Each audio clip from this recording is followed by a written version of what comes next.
Magandang umaga po. Bago magtanghali, ito po yung mainit na balita natin.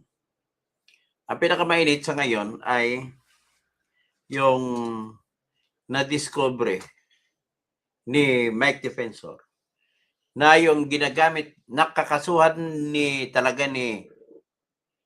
Boying Rimulya ng plunder si Martin Romualdez, at mukhang totoo. At ang matindi lang, ang ginamit na ebidensya, yung affidavit ni Gutesa na tinatakwil nila. Yung affidavit ng 18 Marines na tinatakwil din nila. Yung kwento ni Saldico sa Facebook.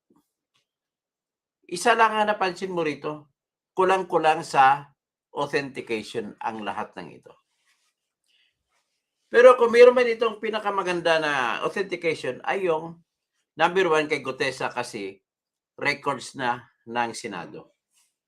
Nanumpa na siya sa harap ng Senado, hindi na bali yung affidavit na dinis-on ng notaryo publiko na si Attorney Espera. At dokumentado rin yung dalawa.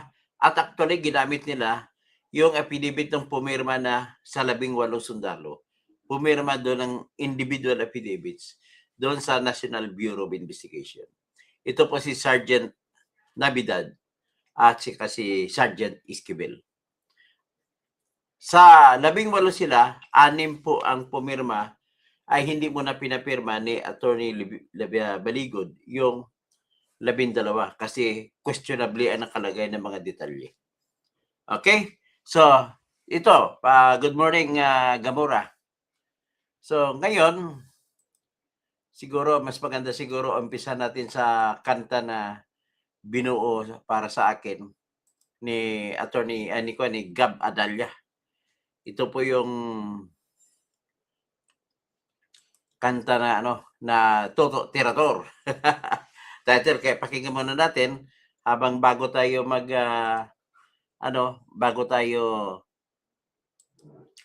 magpatuloy sa ating topic, ay itutugtog ko muna po yung kanta ni Gab Adalia, nagbinuo para sa akin. Ito po yun ang kantang yan. Kaya maraming salamat ulit, Mr. Gab Adalia. At ginawan mo ako ng kanta na para sa akin. Habang nagpaparami tayo ng audience, pakinggan muna natin ito.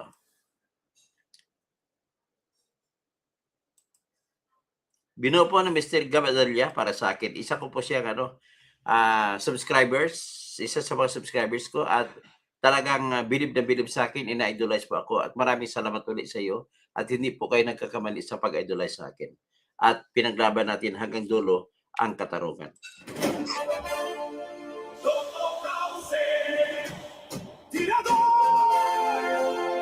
It's fine. Miss Lorio. Kakampi ng mamamayan laban sa mga tiwaling tao sa lipunan. Todo mirador, walang sinisino, mabuting kaibigan, mahirap na kaaway. Walang takot, isigaw ang katotohanan. Buhay niya ay nandaya para sa inang bayan. Toto Kausing, Tirador, kaibigan ng lahat, tagapagtanggol ng mga naaapi. Kakampi ng mamamayan laban sa mga tiwaling tao sa lipunan. Todo mirador, walang sinisino, mabuting kaibigan, mahirap na kaaway. Walang takot, isigaw ang katotohanan. Buhay niya ay nandaya para sa inang bayan. Toto Kausing. Okay, yan So, ulitin natin muna. Yes. Bakit sabihin ako ang tao ang Toto Cauce, tirador, kaibigan ng lahat, tagapagtanggol ng mga naaapi, kakampi ng mamamayan, laban sa mga tiwaling tao sa lipunan. Toto Mirador, walang sinisino, mabuting kaibigan, mahirap na kaaway, walang takot, isigaw ang katotohanan. Buhay niya ay nandaya para sa inang bayan. Toto Cauce, Toto Cauce, tirador, kaibigan ng lahat, tagapagtanggol ng mga naaapi, kakampi ng mamamayan, laban sa mga tiwaling tao sa lipunan. Toto Mirador, walang sinisino, mabuting kaibigan, mahirap na kaaway, walang takot, isigaw ang katotohanan. Buhay niya ay nandaya para sa inang bayan. Toto Cauce. Yan, maraming salamat. Maraming salamat, Gab Adalia. Okay, yan. Umpisa natin ang pag-usapan natin. Ngayon, ang tutok natin kay Romualdez. So, si Romualdez lamang ang tutukan natin. Ngayon, nagsimula po ito nung nabasa ko kanina, narinig ko kanina, na lumabas po si Mike Defensor at binulgar niya na nakakuha siya ng kopya ng reklamo na hinanda ng ombudsman laban kay Romualdez. Ito po yung reklamo na kung saan nakita niya, nagulat siya sa ginamit na ebidensya. Ang ginamit na ebidensya laban kay Romualdez ay yung affidavit na pinirmahan sa NBI nung 2 sa 18 sundalo na si Sergeant Esquivel at saka si Sergeant Navidad. Tapos ginamit niya rin ang testimonya ni Sergeant Gutesa doon sa Senado. So 'di ba natandaan ninyo na hindi inamin tinakwil o tinanggi ng abogada na si Attorney Espera na siya daw ang nagnotaryo sa affidavit ni Gutesa, pero hindi na bali kahit na wala ng affidavit yon, kahit wala ng notaryo, importante na isumpa niya sa harap ng Senado. At nakapagsalita rin siya. Kung binasa niya yon, which is hindi ako maniwala doon masyado kasi binasa eh. Iba yung testimonya na hindi binasa. Pero nevertheless, just for the strength of it, for the courage of doing the same, ay madadagan yung bigat niya sa galing sa aking isip. Kasi sa amin po, nung ako'y nag-abogado pa, hindi matatanggap sa korte yung binabasa na testimonya. Kailangan isa-isang tanong at isa-isang sagot. At diyan mo malalaman ang testigo ko nagsasabi ng totoo sapagkat po, yung mga hindi nagsasabi ng totoo ay hindi niya mababanggit ang isasagot niya sa bawat tanong. Kaya sa original na sistema, sa pagpresenta ng testigo sa mga korte natin, binago kasi ito ng binago ng Supreme Court. Ang ginawa na lang ngayon, paggawin na lang ng affidavit, ang sino mga testigo, lahat, banggitin mo na dyan kung gusto mo banggitin. Doon na lang busisiin sa cross-examination. Which is, kung ako talaga nyo ay hindi ako naniniwala, mas mababa ang tingin ko sa kalidad o bigat ng pagsasabi ng totoo ng testigo. Pero nevertheless, gano'n ang kalakaran ngayon ng Supreme Court. Gusto ng Supreme Court kasi mabilis. Kaya daw, tumatagal ang mga kaso sa korte, sa trial courts, sapagkat kailangan pa ipresenta, itanong isa-isa sa mga testigo kung ano ang dapat testigo nila. Which is the traditional way. Yung tradition na yan is still the best and the most efficient way of ferrying out the truth. Mali po ang pronunciation na ferrying out the truth. from the witness. O classmate, Mating Disimban, good morning. Si Lynn Barca, Madam JJ, MJ, hindi ko maintindihan po, pasensya ka na. So ngayon, yan po ang ginamit na testimony. Pangatlong ebidensya na ginamit laban kay Romualdez ay yung sinabi ni Saldico sa Facebook.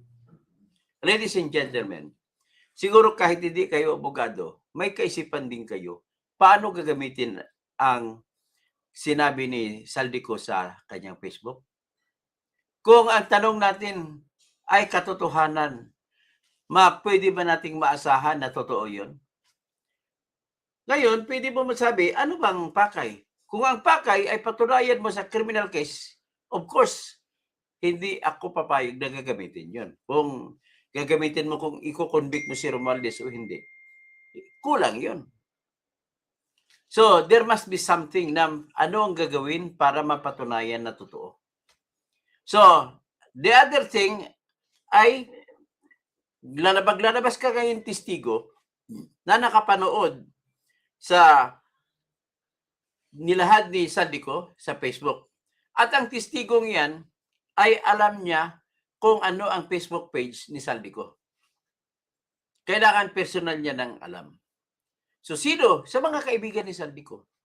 Kung sino, tapos kung mga apat na kaibigan, para pare-pareho ang testimonya, magsasabi na totoo po na Facebook account ni Saldico yun. Yan ang unang fact na establish mo. Number 2, paulit-ulit ko pinakinggan at natural ang kwento niya. Kahit nasabi natin na binasa niya, ay natural ang pagkwento. Pero hindi pa rin ako pwede maniwala dyan. Pero may dinugtong siya ng mga supporting evidence, gaya ng mga insertions, 100 billion, may 51 million, ang dami, billion pala ang pinag-usapan. So yun makakadagdag ng bigat na totoo yung sinasabi niya. Plus the fact na may mga maleta na mga litrato na nilagay. Yun, doon na tataas na ang pagpaniwala mo sa Facebook literature ni Saldico. So yan po ang sitwasyon. So kung yan ang sitwasyon, matatanggap pa ito na ebidensya laban kay Romualdez? Kung ako tanungin mo, kung ang pakay-labag ay para makasuhan, well, sapat na po yun para, kasi meron namang sinumpaan si Guteza. May sinumpaan na rin yung dalawa na si Sergeant Esquivel at si Sergeant Navidad, na sinumpaan na sila ay nag-deliver ng pera kay Saldico. Ang kay Guteza naman, ang importansya ng kanyang testimonya ay yung nakatanggap siya ng 46 na maleta galing kay Eric Yap, Congressman Eric Yap ng Benguet.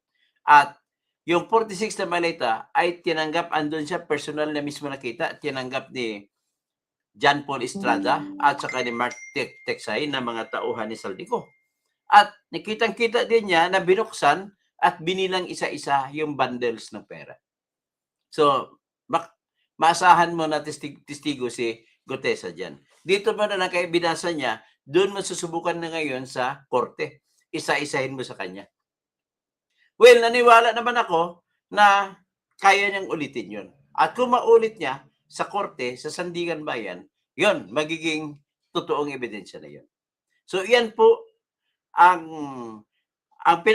pinakahuli pala, lahat ito kay Sergeant Gutez, Sergeant Esquivel, sa kasi Sergeant Navidad, ay kung ipipresenta na sila sa Sandigan Bayan at maulit nila yung kanilang sinasabi sa affidavit at matatayuan na kahit anong tanong na baliktad na tanong, tumatayo pa rin ang testimonya nila, magiging proof beyond reasonable doubt na yun.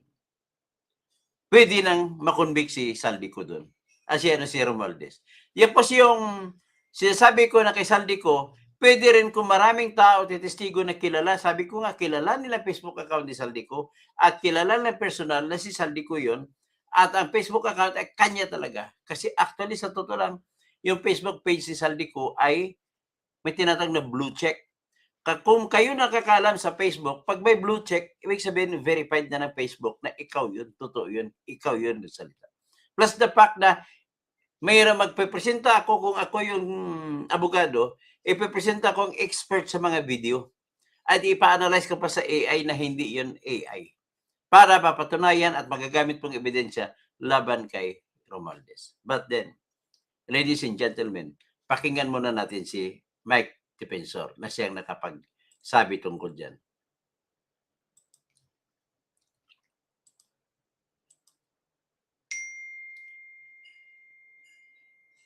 Ay, si Mike Defensor. Share screen. Ito po si Mike Defensor. Nagsasalita ka ng hindi maganda sa ilang mga kawani ng gobyerno o liderato ng ating bansa at ginigipit yung mga taong yan.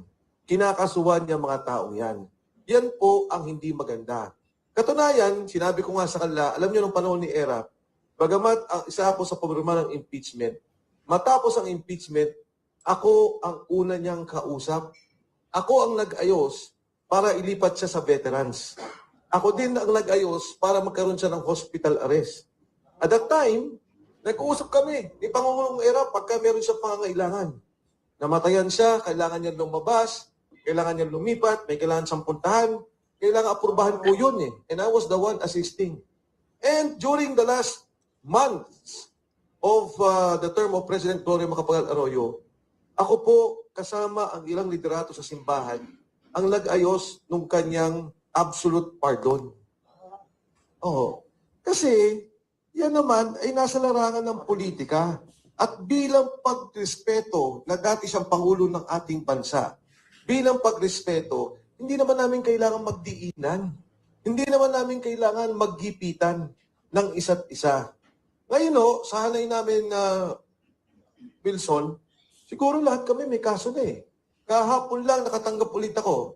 2 kaso na final ni former Secretary Anyo and former Senator Trillanes. 5 cases. Kaya kayo, pag nagla-live kayo sa akin ngayon, makakasama kayo sa ma-filean. Kasi yun lang ang kaso ko. Nag-live ako nung magsalita yung 18 Marines. So, ang aking mensahe, alam niyo ho, ang mga tao nagsasalita at may nakikitang pagkakamali, hindi dapat ginigipit ng gobyerno. Lalo tigit ang kanilang pamilya. There are parameters in a fight. Kahit na saang gera, kahit na nga po sa totoong gera, may Geneva Protocol. Ang pamilya, ang pangkabuhayan, hindi sinasama ang mga taong hindi dapat isama. Ang dapat na awayan sa politika ay yung mali. And the government has all the resources. Andyan sa kanya ang media outlets, meron siyang sariling government outlets, meron siyang writers, meron siyang mga manunulat, meron siyang social media, may pondo siya, in fact, may mga trolls siya. Ang dali-dali niyang i-overwhelm ang mga nagsasalita laban sa kanya. Pero siguro mahirap pag hindi na nila alam kung paano hintuin ang katotohanan. Kung hindi na nila alam, patahimikin yung mga sinasabi. And so, Mr. Flores, if I may go to the point that I wanted to raise, I have here the copy of the Ombudsman complaint. Ito po yung complaint na i-file at ipa-file ni Ombudsman Boying Remulla. Nung binasa ko to, 61 pages, nagulat ako doon sa nilalaman ng kasong ito. And basically, ano po yung sinasabi ng kasong ito? Number 1, may sindikato talaga sa pondo ng gobyerno. Sinindikato at kasama si Speaker Martin Romualdez sa pagnakaw sa pondo ng gobyerno. Number 2, sinasabi niya, totoo ang sinasabi ni Saldico. Dahil nandito at quoted yung video footages ni Saldico. Ngayon sa akin, sa personal kong interest, hindi naman personal na interest, personal kong pagmamalasakit, binigyan diin at sinabing tama at ginamit ang affidavit ni Sergeant Gutesa. Andito po. Sinasabi nila, yung sinabi ni Gutesa na nag-deliver ng 46 luggages, deliver sa bahay ni Speaker Martin Romualdez kasama sa affidavit. Sinabi po dito na tama ang sinasabi ng 18 Marines. Particular, yung sinabi ni Sergeant Esquivel at Sergeant Navidad. Bakit? Dito magugulat kayo. Pinapunta sila sa NBI. Naalala ninyo? Merong 6 na napapirma Ayaw pumirma ng lahat kasi nga naguguluhan dahil iba-iba yung tanong. But it so happens, si Esquivel at si Navidad, napapirma nila. Pero nagulat to ako. Yung NBI na yon na pinirmahan ni Navidad at Esquivel ang ginamit sa kaso ng delivery ng pera kay Speaker Martin Romualdez. At sinabi pong nakalagay dito na ang mga bahay ni Martin Romualdez sa Forbes Park, sa McInerney Road, ay bagsakan ng pera. So ang una niya sinabi, may nakawan ng pera, ito ang katotohanan, at nang meron kayong skema ng pagnanakaw ng pera, at sinabi niya na may personal knowledge ang mga nag-deliver na pera in the person of Sergeant Gotesa, Sergeant Esquivel, and Sergeant Navidad. At ano pa hong sinabi? Ang mga taong to, katulad ng sinasabi namin dati, walang personal na interest. They have no interest. In fact, they're subjecting themselves to personal danger. Nakalagay po dito, wala silang interest, wala silang kinita dito, at ipinapahamak pa nila ang kanilang sarili. Maaaring magkakaso o yung personal na kanilang seguridad. Ang panguliw ditong sinasabi na may mga tinayong dummy si Speaker Martin Romualdez. So ako ho, nagpapasalamat kay Ombudsman Boying Remulla sa kasong ito. For the first time, outside of the hearings of Congress, na wala naman, but the Blue Ribbon Committee hearing, the ICI hearing, for the first time, nagkaroon ng recognition, nagkaroon ng pagkilala, ang pinakamataas na ahensya ng gobyerno laban sa korupsyon, which is the Ombudsman's Office. Ang kaso po dito ay plunder, graft and corruption. At itong pag-file na to, napakalaking bagay na kung saan makikita natin ang katotohanan. So, hindi ko ho mapakita mismo yung may pirma dahil baka mapahamak naman yung mga taong involved. Pero 61 pages po to at nasa page ko mismo. Yung particular na binabanggit tungkol dito sa kaso ng Ombudsman laban kay Speaker Martin Romualdez. Plunder, non-bailable, at makukulong at maiipit ang lahat ng bank accounts ni Speaker Martin Romualdez. Thank you po. So yan ang sinabi Naka-file na yan? Yan ang sinabi Dapat to, ipa-file to ngayon sa Wow. aking pagkakalam. Ngayong araw? Ngayong Wow. araw. Wow. Pero hintayin po natin. But this was a product of the special field report na ginawa Wow. po nila. At ang nakapirma po dito, ay hindi ko pala pwedeng sabihin at baka may baka po mapahamak yung mga tao. But this is officially certified by the Office of the Ombudsman of the Philippines. Wow. Eh, So, okay. mas marami kayong balita, mas accurate kayo sa mga ibang politiko natin. Ah. Kayo din may update din kayo last Friday tungkol kay Congressman. Nagulat ako. Yung sinabi ninyo, a few days later, naging balita. Yung sinabi ninyo na hindi naman totoong nahuli sa Czech Republic. Kwento sa akin nung Friday, nandito, nagkukwentuhan kami almusal. Tapos a few days later, naging balita all over the Philippines. Nagulat daw. Ba't nauna kayong may alam kaysa sa... Di ba, huwag na natin kanyang pagkahuli kay Saldico. Ang kasunod natin ibabanat ay yung mismo, yung sinabi ni Saldico. Ano ba yung sinabi ni Saldico? Total na alaala naman natin siguro yung sinabi ng mga Marines. Siguro pakinggan muna natin ang sinabi ng Marines. Siguro mas maganda yung gano'n. Ito po, ulitin natin ang mga Umpisa niyan 2020 po si boss ng chairman ng APRO. Yung routine ng pagdi-deliver, yung regular kay dating Speaker Romualdez. Ito ang sinabi ng Marines dati. Yes. So sa 42, umpisa niyan 2022 September sa 42 hanggang December 2023. Ngayon, hindi ko alam kung bakit nalipat. Nalipat siya sa 14 Nara Street, South Forbes. doon na po yung sunod na imbakan. Yun pong regular na duty. Pag-deliver namin kay dating speaker. Speaker Romualdez. Meron pa pong iba? Na Yung personal regular, dyan? doon muna tayo sa regular. At saka yung madalas yung pinagde-deliveran.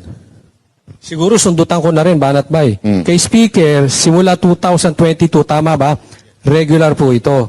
Ngayon, kay Presidente naman, Kailan nagsimula regular yan? ba to? Kailan nagsimula? Sino po ba dito nag-deliver sa Ilocos? Wala dito. Wala dito. Opo. Okay. Pero alam niyo po ba kung kailan din, gaano kadalas ang pag-deliver doon? At Kailan ilang nagsimula? beses? At kailan nagsimula? Hindi po namin direct na nagde-deliver kay BBM. Kasi po ang alam namin, dun sa kay speaker, siya na po Okay. partida ni BBM. Yung sa Ilocos, Meron din dyan yung may participation yung ibang tropa. Pero wala po dito. wala dito. So, Tama po ba kasi kung tama yung aking pagkakaalala, ang sabi ninyo ay nag-deliver kayo sa Ilocos, may one time pa nga eh. Hindi ko alam kung one time o gaano kadalas na si Sandro pa ang tumanggap. Nandoon siya. Tama po ba? At meron ba kayong picture with Sandro? Yung nag-deliver po, meron sila. yung nag-deliver, may picture kay Sandro? Apo. Kay... tinanggap niya yung pera? Yung dineliver po nila. Kasi nagpa-picture sila doon sa bahay po. Okay. Kay kay Speaker Romualdez, may picture po ba kayo? Mostly kasi yung nagre-receive dyan, yung Mayordoma po. Sa 42. Wala, may picture yung mga EA po. Minsan mag-picture nga umiiwas kami kasi hindi man kami iniisip namin na balang araw gawin namin ebidensya ito. Kasi sa amin po, trabaho lang. Nakikita nyo siya personal, si Romualdez? Wala po siya sa pag mag-deliver po. Okay. Sundutan ko na rin yan. Sa dami-dami ng deliveran nyo, sino yung nakikita nyo ng personal na politiko o government official? Yung talaga nakita ninyo? Kahit hindi tumanggap pero nakita ninyo? Sa townhouse naman, marami pong politiko dyan na pumupunta at nakikita po namin na paglabas nila, meron na pong dala na paper bag, expandable envelope. Kasi yung dala-dala po nila, kami pong nagdala yan galing sa Horizon, pinakarga sa van para pagdating dun sa Saan yung townhouse.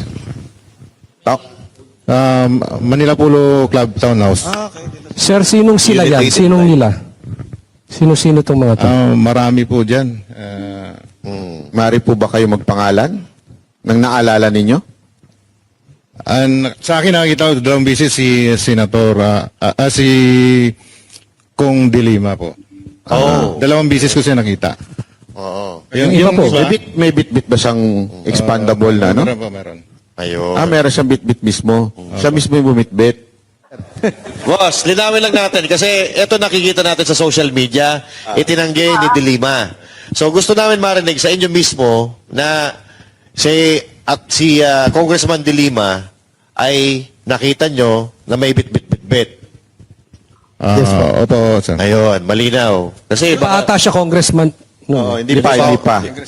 Pero anong nararamdaman ninyo? Sigurado naman napapanood niyo yung news, di ba? Ano yung nararamdaman ninyo na, eto nakita ko to diniliberan pero deny ng deny ngayon. Anong nararamdaman ninyo? Sige, sir. Yung mic. Naiinis, sir. Nainis? Kasi parang kami pa yung lumalabas na mali. At sinungaling. Mukhang ang inis is. Oh. Sino pa? Kasi hindi naman po namin sasabihin yun kung, halimbawa ko lang po, sir, no? Ordinaryong mamamayan lang po ako. Paano ko po malaman yung bahay niya kung hindi ako napunta doon? Yun. Makes sense. Tama. Oo. Ito pa, boss. Di po ba, sir? Sino pa po? Ano yung nararamdaman nyo tuwing napapanood nyo sa TV? Itong taon to, dinimanda pa yung abogado namin, talaga namang tumanggap siya. Sir, isa lang masasabi ko, don't shoot the messenger. Yun. Ayun. magaling. Patay tayo Magaling yan. Ito, diretsuin ko na yung tanong siguro. direktahin mo Diretsuin ko na. Si Senator Soto, meron bang nakapag-deliver kay ano dito?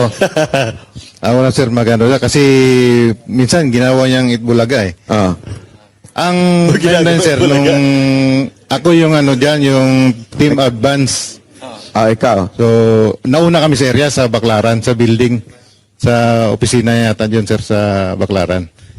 Ngayon, pagdating nila ni boss, ako nag-guide dun sa baba, kasi sa baba may daan dun sir eh. May elevator paakyat.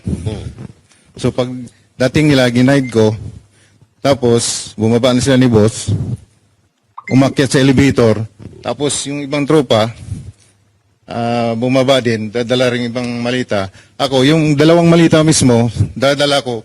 Tapos, tinulak ko para makasabay sa kay boss, paakyat yung dalawang malita. Mandali, sino itong boss? Si Saldico? Ba? Sino yung boss? Si Boss Saldi ko po. So, kasama si Saldico na nag-deliver kay Soto? Opo. May nagsalubong lang na Elevator. sa elevator. Tapos kasabay niya, paakyat. Tapos yung malita, kasabay rin po.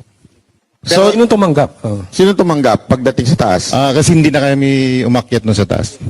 So yung mga boss na lang ang nag-usap. Opo, kasi building po ni Senator Soto po yun. So, pero Okay. Building ni ano? ito pong building na to kay ano talaga, confirmed kay Senator Soto. Opo, kasi may, nakalimutan ko pero may pangalan doon sa taas eh. Baka tanggalin na nila yun. Hindi ko na alam sir. kasi ang ginagawa niya Itbulaga eh. Pero di ikaw, di ba, nakita mo mismo yan. Sa sarili mo, ikaw mismo nagbitbit ng dalawang maleta. Ano nung nakita mo sa news na dumidinay si Soto? Anong nasa isip mo? Sa isip ko sir, parang natatawa lang ako sa sinasabi niya na baka hanapin ng misis niya yung malita na yon. Pero sa akin naman, hindi naman ako magsabi ng sinungalingan kasi ako mismong nag-abot kay boss pasabay doon sa elevator. Kung ano, alam mo, kung totoong di umano nag-deliver kay Soto at hindi alam ng asawa, saan kaya napunta yon? Ay, yun lang. So, yari tayo dyan. Ha? So, sino naman yung kumuha sa Bucor? Yung, di ba, meron daw ng galing na pera mula dun sa Bucor tapos dinala sa bahay ni Saldico? Dinala po sa basement 3, sir, sa Shangri-La, sir. Basement 3 ng Shangri-La. So, from Bucor? Hindi ko po alam sigurado kung galing sa Bucor mismo, sir. Paano mo, saan mo kinuha? Bali, dineliver po, sir, ng 2 sasakyan, sir. 8 malita, 4 na large, saka 4 na medium size. Medium Hindi, paano mo nasabi yun na... Kasi yung nagmi-meeting, sir, si Bucor Katapang at saka si Boss Saldico doon sa Shangri-La, sir, sa High Street. Nagpasama po si Paul Estrada, sir, na kung pwede pakisamahan siya para i-diskarga yung mga laman ng pick-up, yung mga 2 sasakyan, sir. So, linawin natin. So, may meeting si Saldico at saka si Katapang. Yes, sir. Kanino yung sasakyan na pinagkuhanan ng maleta? Sa inyo ba? O sa hindi nyo sa Hindi sa amin, sir. So hindi galing sa inyo, nagpasama lang si Paul para kunin, tapos inilipat. Iniakyat namin sa number 56 Horizon Home, sir, sa condo unit ni Boss Saldico. Okay. Ano to, one time lang ba to nangyari o regular na nagbibigay Sa partisipasyon ko, sir, isang beses lang ako naka-concert. Ano ba sa iba na Actually, sir, 2 kami nung nagpunta doon sa sa baba ng Shangri-La sa lower 3. Kami nagbuhat noon, lipat sa sasakyan namin. Tapos inakyat namin doon sa 56 sa Horizon. Saka may mga iba pa kaming mga kasamahan, sir. Tulad nila... pero isang beses lang to? Sa akin, sir, isang beses lang, sir. Sa akin din, sir. Yun Isang lang beses yung lang. isang beses. So after nyo matid, alis na kayo. Yes, sir. So wala namang pag pinag-deliveran, kinuha ni Saldico yung kalahati, tapos, ito, dali nyo na sa iba. Walang ganon. Wala ganun, sir. Siguro, nung pagkatapos nung ibang araw, yun na, in-deliver na yata kung saan yung ipa-deliver po. Kuha na kasi si Irma. Meron pa po ba dito na naalala na pinag-deliveran ninyo na kayo mismo personal nakita ninyo o alam ninyo na ito ay sa particular na tao na ito? Meron po ba kayo naaalala? Sige. Sir, Ayan, ako sige, sir, nag-deliver po ako sa residence ni former Senator Trillanes. Sa bahay niya? Correct, sir. Okay. Maleta o envelope? 2 envelope. Hindi mo binibilang yung laman nun? Sir, ang concern talaga kung sino nagbibilang dyan, sir, ay yung mga AE. Kasi kami, sir, driver bodyguard lang. So, ang concern lang namin, magmaneho, ang pagbibilang ng pera, yung mga AE. So, nung diniliver mo sa kay Trillanes, siya ba ang tumanggap? Tao niya ba? Sir, yung pagdating na namin doon sa bahay nila, si Mark Tiksay na po yung pumunta doon sa loob ng bahay. Paano mo nalaman ng bahay ni Trillanes yun? Sir, 2 beses po ako nagpunta doon. At saka yung bodyguard niya ay nadoon kabats ko din. Okay. Okay. At saka, isa pa sir, dagdag ko pa. Noong panahon na nagdadrive pa ako kay Joey De Guzman, 2 beses ko din na sinundo doon sa may DBA, Dasma Village, Makati, si former Senator Sonny Trillanes. Kasi ayaw niya magpakilala, sir. So hindi ko alam kung bakit ayaw niya magpakilala. So sinundo ko doon sa may gate ng Pasay Road. May nabanggit kang Joey De Guzman. Sino ba ito? Ito ba yung media personality? Media siya, sir. Siya yung pinag-drive namin. 2 po kami dati. Nagkapalitan. Sige, Mike, sir. Bali ako yung nandun una, sir, 2024, andun ako. Kay Joey De Guzman. Yes po. Nung nalipat ako sa team ni ni Madam, ni Maylin Arco, si Top Taber doon na pumalit sa akin. Ganun pa rin yung aktibidad namin, sir. Activity ng saan ihatid yung pera. Pero, di ba, tama ba ako? Ito ba yung sa media? Ito si Joey De Guzman? Tama ba? Yes po, yes po. May mga kasama pa yan sila, sir. Hindi ko lang muna baggitin kasi nasa private individual. Wala din po sa affidavit. Okay. Yun po ang reason bakit hindi namin sinama. Yung isang halimbawa lang yan, sir, si Joey De Guzman. Joey De Guzman po. Pero siya, nakakatanggap din. Possible, sir. Meron Yes, pa, sir. sir. Ako po, sir, kay dating Senator Trillanes, nakapag-deliver din po ako doon ng 2 beses sa residence niya. Folder o maleta? Yung una po naming dineliver doon, sir, ay paper bag. Oo. Tapos, kasama ko po noon si Paul Estrada, yung iipo ni Kong Saldi. Yung pangalawa po, 6 na malita yun. Kasama ko na po si Mark Tiksay. Yung AA din po yan ni boss. Kaya kung ano man po yung inaano niya sa TV, todo deny po, imposible naman siguro. Anong nararamdaman nyo nung siyang unang-unang pumiyok at nagalit? Kaya nga at po, sir, dinimanda ang naiinis kami, lahat? sir, eh. Ha? Kaya nga po, sir, naiinis kami. Nagagalit ka rin po kasi totoo yung sinasabi mo eh. Tapos, pinapasinungalingan niya. Si Sir. May kanina si sir, may gustong sabihin. Sige. Sir, experience ko rin po kay former Senator Trillanes. Itong 2025 po, nagdala kami ni Mark Tiksay doon sa bahay niya dyan sa may Antipolo. Isang expandable paper bag po. So, regular din po pala itong pagdi-deliver kay Trillanes kasi si Sir 2 beses, si Sir 2 beses. So, talagang matindi talaga kasi nungalingan. Sa tingin mo magkano yung isang ganun? Paper bag? Depende po, boss eh. Pagka medium, maabot ng mga Anong laman nun sir yung paper bag? Ano yan? 5 to 10 M. 5 to 10 5 to 10 talaga? M? Ano kalaki yung paper bag? Malaki. Malaki, hindi yung maliit. Oo. Makapal Dapat mga paper bag dyan. Malaking paper bag. Ang sarap ng buhay ni Trillanes. Minsan nga sir napupunit pa eh. Minsan nga po napupunit pa. Sa bigat, Napupunit pa sa bigat. Aba, malupit pala talaga ito si Trillanes, ha? Sinungaling po talaga yan si Trillanes eh. Bakit po? Paano po hindi sinungaling? Kasama ko po sa Magdalo. Ah. Biro mo nung tinanong siya ni Ma'am Jessica Soho na pumaliktad daw ako. Oo. Nung time po na yun sa Oakwood, pinababa po kami ng junior officer niya. Marami po kami pinababa nun.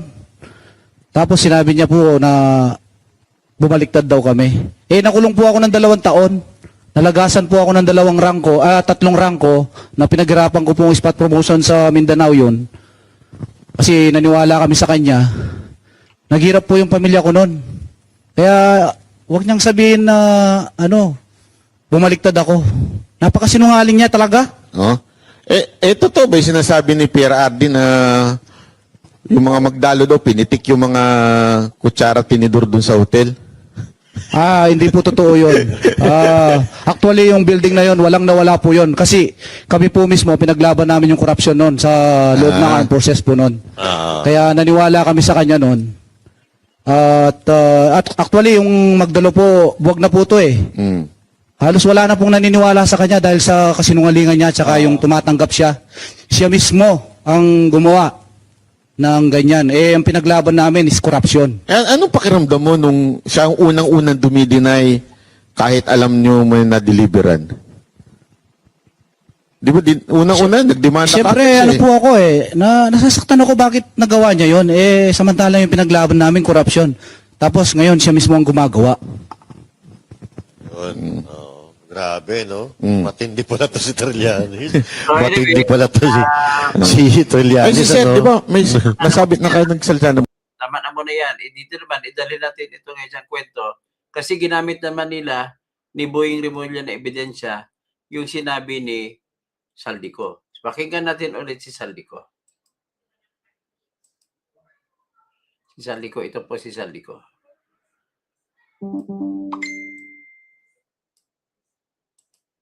Kung ano sinabi ni Saldico tungkol kay Romualdez. Ito po.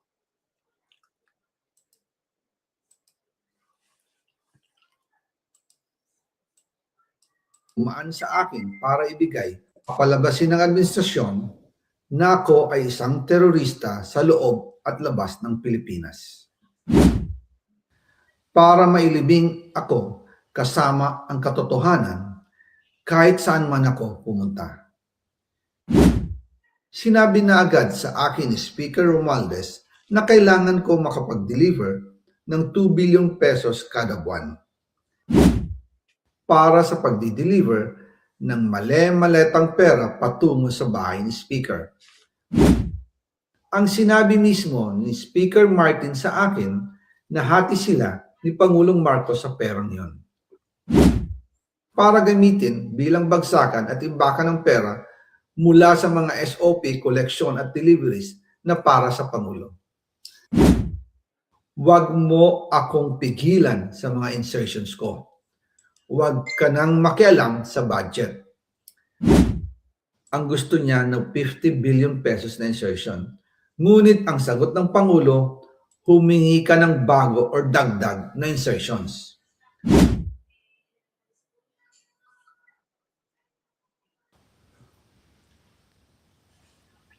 Magandang araw po sa inyong lahat. Bago ko ipagpatuloy ang aking paliwanag, nais ko munang magpasalamat sa inyo. Maraming salamat sa inyong bukas na isipan, sa inyong pasensya, at sa pagtanggap ninyo sa mga impormasyong aking ibinabahagi. Alam kong hindi madali ang mga paksang ito. Mabibigat at mahirap tanggapin. Hindi po ako makauwi dahil malaki ang banta sa buhay ko. Ngayon naman, ay meron kaming natanggap na balita. Papalabasin ng administrasyon na ako ay isang terorista sa loob at labas ng Pilipinas. Para mailibing ako kasama ang katotohanan kahit saan man ako pumunta. Pero mahalagang malaman ng taong bayan ang katotohanan. Muli, Taos-puso akong nagpapasalamat sa inyong pakikinig. Una po sa lahat, sinasabi ng ICI at ni Henry Alcantara na 21 billion pesos daw ang napunta sa akin. Hindi po totoo yun. Wala akong natanggap na ganyang halaga. Ang totoo, mula 2022 hanggang 2025, ang kabuuang pera na dumaan sa akin para ibigay kay Pangulong Bongbong Marcos at kay dating Speaker Martin Romualdez ay umabot sa 56 billion pesos at hiwalay pa dyan ang 100 billion pesos insertion ng Pangulo sa 2025 budget. Pati na rin ang 97 billion pesos flood control insertion na inilagay sa NEP ng 2026 national budget. Balikan natin kung paano ito nagsimula. Noong 2022, kakaupo ko pa lang bilang chairman ng House Committee on Appropriations, sinabi na agad sa akin ni Speaker Romualdez na kailangan ko makapag-deliver ng 2 billion pesos kada buwan. Makalipas ang ilang araw, tumawag sa akin si Yusek Bernardo. Sabi niya, kailangan ng tulong ng Bulacan sa problema nila sa baha.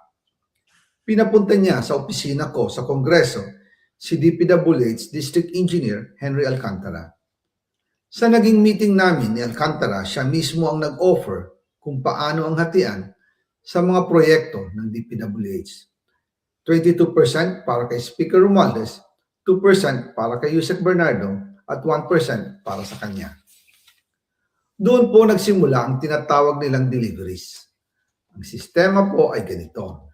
Ang mga tao ni Henry Alcantara ay nakikipag-ugnayan sa mga tao ko na sina Paul Estrada at Mark Tiksay. Sila ang tumatanggap na pera mula sa mga tao ni Alcantara. Minsan sa bahay ko sa Valle Verde, minsan naman sa BGC parking. Pagkatapos nilang makuha ang pera, sila Mark at Paul naman ang nag-aayos o nakikipag-coordinate sa tauhan ni Speaker Martin Romualdez na si Jocelyn Sereño para sa pagdi-deliver ng male-maletang pera patungo sa bahay ni Speaker. Una, sa North Forbes Park sa McKinley Drive at nang lumipat siya sa number 14 Nara Street, South Forbes Park. Gusto ko pong linawin, hindi ako nakikialam sa mismong proseso ng paghatid. Dumaan lang po sa akin ang pera na agad dinideliver kay Speaker Romualdez. Ako lang po ang nagko-confirm sa text kay Speaker kapag nadala na ang pera sa bahay niya. At lahat ng ito, mula sa unang utos noong 2020. Okay. So anyway, more or less, alam naman natin kung anong sinabi ni Saldico. Ngayon, ang kasunod ko na ipakita po rito ay ipapakita ko lang sa inyo ang katotohanan ni si Saldico ngayon nagsasalita. Ito po. Ang papatunay ko na si Saldico po na salita niyan ay yung blue check na ginagawa ng Facebook kapag verifikado nila na yung may-ari ng Facebook account din ay totoong tao at totoo sa pangalan niya mismo. So ipapakita ko lang sa inyo yung blue check. So ito, nakita ba ninyo itong blue check?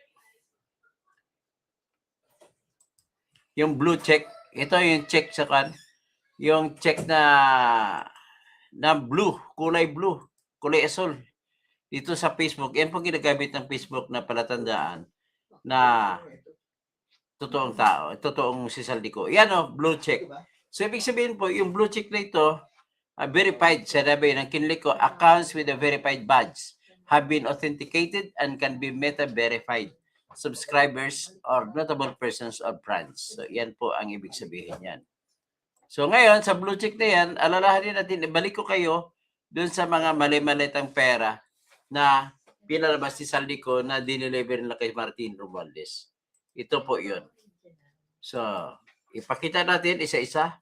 Yan, dami niyan, ha? Yan.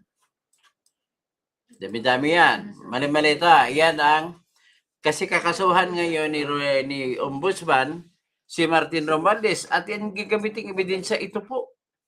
So, nakapagtataka naman, na dati ay Hindi tahasang sinasabi ni Remulla na hindi daw kapanipaniwala. Pero ba't kayong ginagamit niya ng ebidensya laban kay Romualdez? Yan ang napakalaking tanong. So yan po yan. Napakaraming malita na delivery. Ayan. So ito po yung listahan ng dates of delivery. 01 September 2022, pinakaunang delivery ay 450 million. Pangalawang delivery, September 17, 2022, 550 million. At ang pinakahuling delivery, andito, ang dami. Yan, no? Pinakahuling delivery ay December 24, 2024. 25, August 5, 2025. Ito, 216 million. So, yan po yung mga evidensyang gagamitin ni Remulla laban kay Romualdez. So, ano makikita ninyo rito? Ang makikita ninyo rito ay, ibig sabihin po, naniwala na po. Ang kabila ng katotohanan, ang katotohanan yan ay naniwala pala sila sa ebidensya ng mga sundalo at ebidensya na nilatag ni Romualdez. Ni Zaldico. Kasi kung hindi kapanipaniwala, dapat hindi gagamitin ni Remulla laban kay Romualdez. Ito na lang, pakinggan natin muna pakita lang natin si Gutesa.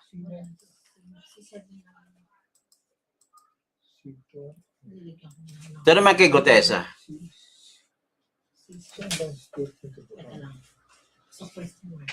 Ay lumabas upang magsalita sa isyu na ito. Bilang isang dating sundalo, inaalay ko ang aking buhay para sa ating bansa. Sa pagkakataong ito, nagdesisyon akong magsalita at maglabas dahil ayokong maging masama ang kinabukasan ng aking mga anak, apo ko sa darating na panahon. Ayoko pong naririnig ko at napapanood ko sa pagdinig ng Blue Ribbon Committee. At ngayon ko po napagdugtong-dugtong yung naging partisipasyon ko po sa anomalya at korupsyon na ginawa at lumalabas sa hearing na ito. Yung palang pera na binubuhat namin at dinideliver mula sa masamang gawain na nagdulot ng baha na ikinamatay ng tao at imbes na gamitin ang pera sa edukasyon, medikal at programa na mapunta lamang pala sa bulsa ng mga politiko.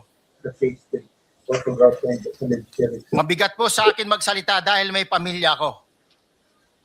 4 ang anak ko, nag-aaral pa. May asawa ako at nangangalaga sa aking mga anak at marami akong kasama sa operasyon na may kinalaman sa ibabahagi ko sa inyo. Nagtatrabaho lang po kami ng mga kasama kong sundalo sa Philippine Marines. Huwag sana isipin na aking mga kasama na nagtatraidor ako. Ako sa aming trabaho at pinagsamaan dahil pare-parehas kaming may pamilya at gusto lang naman naming ayusin ang kinabukasan ng bawat isa. Yan sa tayo. Na-hire ako bilang security consultant sa Ako Bicol sa Bonifacio Global City kung saan nakatira si Kong Zaldico. Tuwing may duty at detailed ako sa basura, it means itong basura, ito yung box ng pera na pinag-uusapan natin. Tuwing may duty detail ako sa basura, pumupunta kami sa 28 Ladybug Corner, Dragonfly, Valle Verde 6, Pasig City. Tagabuhat lang ako ng malita ng basura. Ang ibig sabihin ng basura ay malita na may lamang pera. Ang bawat malita ay may lamang humigit kumulang 48 million pesos.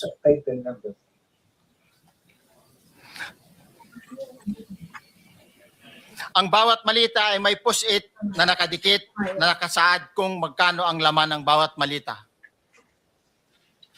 Tuwing may duty detail sa basura, may pumupunta na tao na magdi-deliver ng basura at nire-receive ni John Paul Estrada at Mark Tiksay. Ang mga executive assistant ni Congressman Saldico at sila ang mga detailed sa mga ganyang activities. Ang mga nangyayari kapag duty kami sa basura. Kalimitang dinadala sa bahay ni Congressman Saldico sa Valle Verde 6 at tinatanggap naman ni Mark at ni Paul. Pagkatapos naming may baba ang nasabing basura, ipinapasok sa bahay ni Congressman Saldico sa Valle Verde 6 at binibilang ni Mark at ni Paul. Alam ko na ang laman ng malita ay pera sapagkat nakita ko si Paul na binuksan ang malita at inilabas ang laman para bilangin. Ang isang ehemplo na nagdala ng pera ay si Congressman Eric Yap ng AXIS Party List. Ayan AXIS, kasama ni Erwin Tulfo. 46 na malita ang dala niya sa bahay ni Congressman Saldico sa Valle Verde 6. Sita pa rin, total narinig na natin yan, inuulit na natin. Base sa reklamo na sinanda ni Martin laban kay ni Ombudsman Remulla laban kay Martin, ito yung isang sinasite yung 46 na malita. So, ladies and gentlemen, ang akin lang dito ay mukha pa rin, naniwala pa rin ako na pakana ang pagsampa ng kaso laban kay Martin Romualdez para maniniwala ang tao na totoo ang impeachment case laban kay Sara Duterte. Bakit, Kabo? Kasi kung matanggal si Sara Duterte, magkaroon ng bakante ang opisina ng Vice President. Ayon sa ating konstitusyon, ang presidente ang magtuturo kung sino ang gagawing Vice President. At limitado lamang ang pagpipilian ng presidente. Mamimili siya mula sa senador o di kaya sa mga congressman. At dito na ngayon papasok at i-appoint niya bilang Vice President si Martin Romualdez. So ladies and gentlemen, hanggang dyan lang po ang ating live sa ngayon. At paki-like naman at babalik po ako may konti. At para mabigyan kayo ng notification, pati kasama na rin yung mga tao na gustong bumiyanat sa akin, ma-notify kayo. Maraming salamat po.